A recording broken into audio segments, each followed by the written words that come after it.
Average Lady, back at it again with another video. And, well, you might notice from the white walls and the change of scenery that I moved. I am no longer in my slightly creepy studio apartment. I am now in a 2-bedroom apartment. Loving it so far. But the only problem I found with it is that, as you can see behind me, I have new windows. What I do not have is curtains for those windows.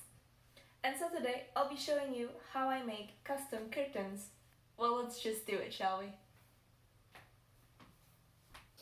So, new apartment, but not new filming angles. Welcome to my floors. They're slightly less disgusting than the old place. And you're getting a close-up of my floors because I'm gonna be showing you what I need to make my curtains. First of all, you're gonna need a curtain rod. That stuff. You can buy them pretty much anywhere, but we already had that one. It came with the apartment, so that's good.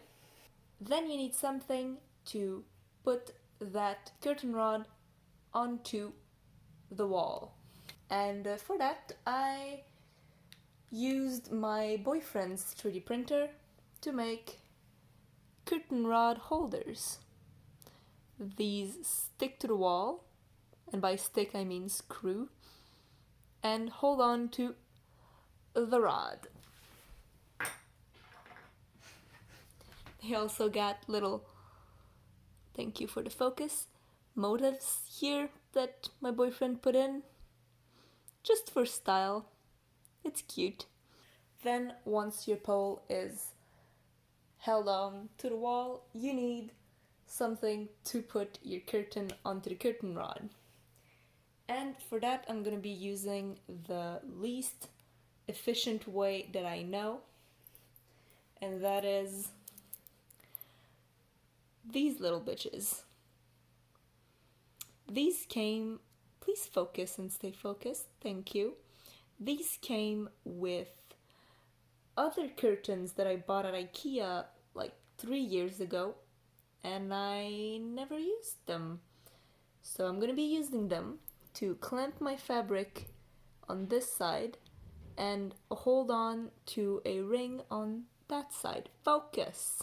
Thank you! And for the rings, because if I clamp this directly to the pole, it's not gonna slide very easily. So once again with the 3D printer, I 3D printed some rings, and those rings can get these clipped on it. These rings slide onto the curtain rod, and these hold on to the fabric. So yeah, is that overly engineered and way too complicated? Yes.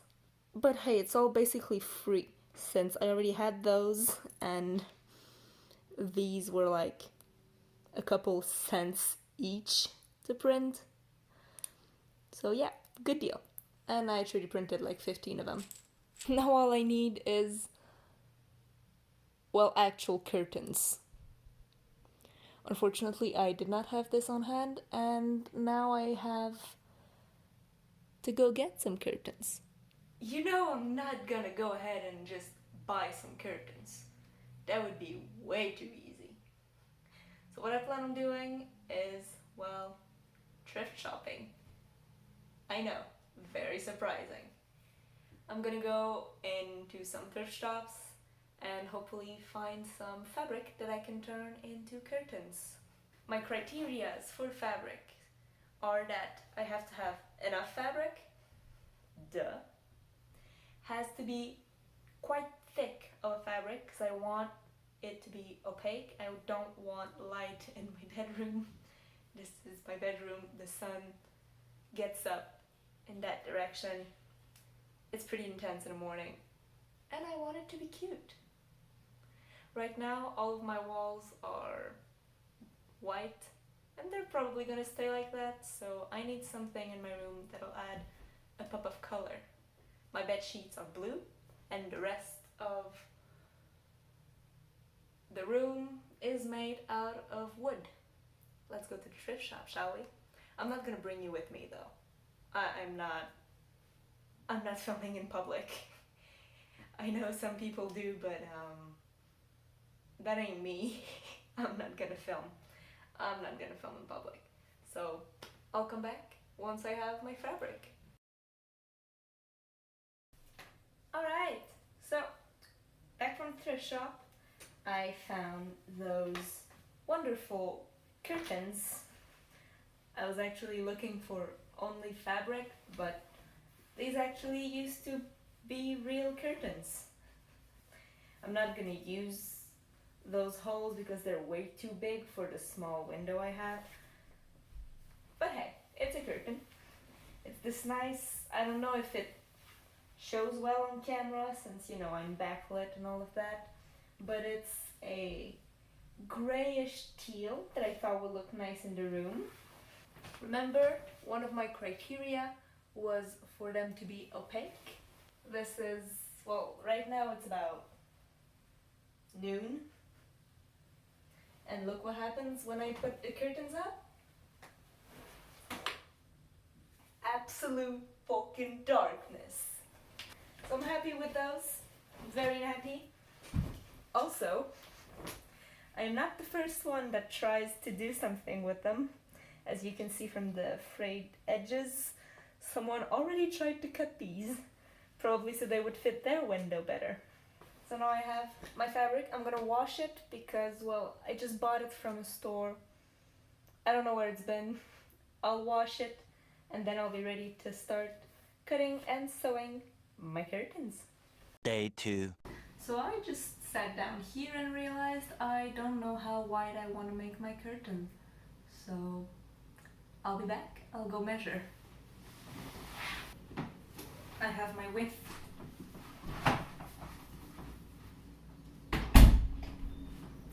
I'll just mark it with pin and I'll start hemming the bottom. As you can see, we're not going very scientific with it.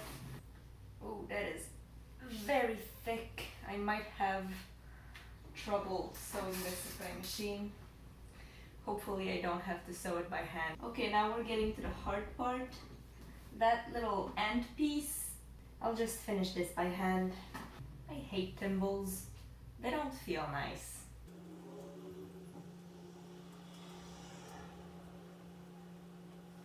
I also don't know if there are thimble sizes, because right now this one is squishing the blood out of my finger. But hey,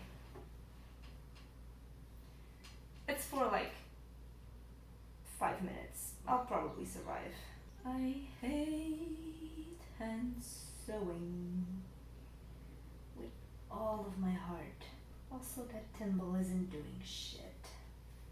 It's still going through my fingernail. Okay, we got that side of the curtain done.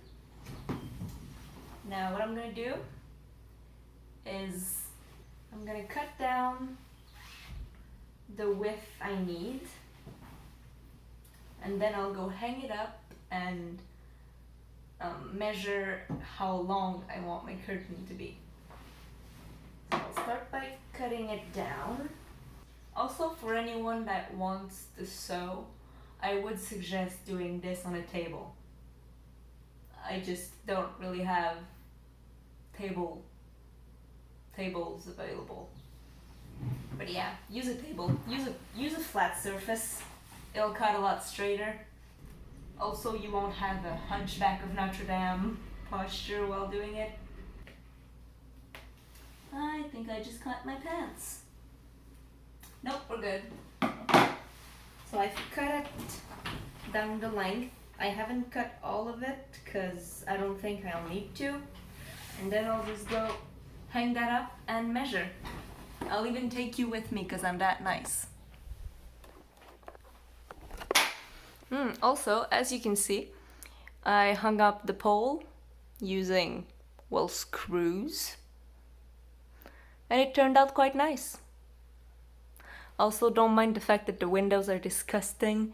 We washed them from the inside, but we can't really access the outside because, well, we're not on the first floor. I don't quite know how to make sure that's straight. I guess I'll just mark it in crayon before. So my curtains are set up. I have my tape measure and my pencil. And now what I'm gonna measure is the distance between the window sill and the end of my curtain. Okay, back to the sewing room. Actually, no, not back to the sewing room. We'll find some floors and we'll do some floor stuff. Okay, I got my fabric, I got my marks, and I got a terrible angled view. Okay, let me fix this real quick. Okay, that's slightly better, right? No, like that, okay. So I know I want 14 inches from the bottom. Let's start measuring this out. I actually shouldn't mark on that side because that's the side that will be seen. Let's flip that fabric. And from this side, we'll measure and cut 14 inches off.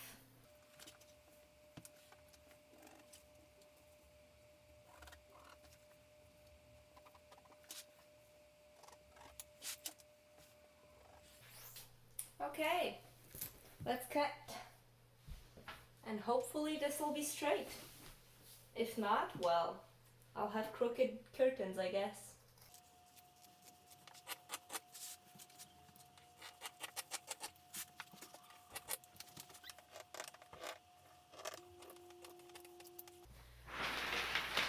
There we go.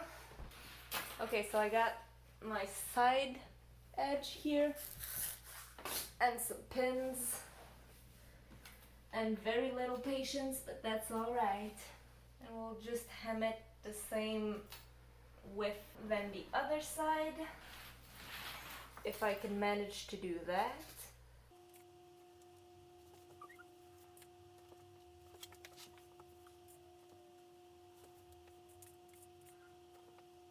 Alright, that's our first edge done.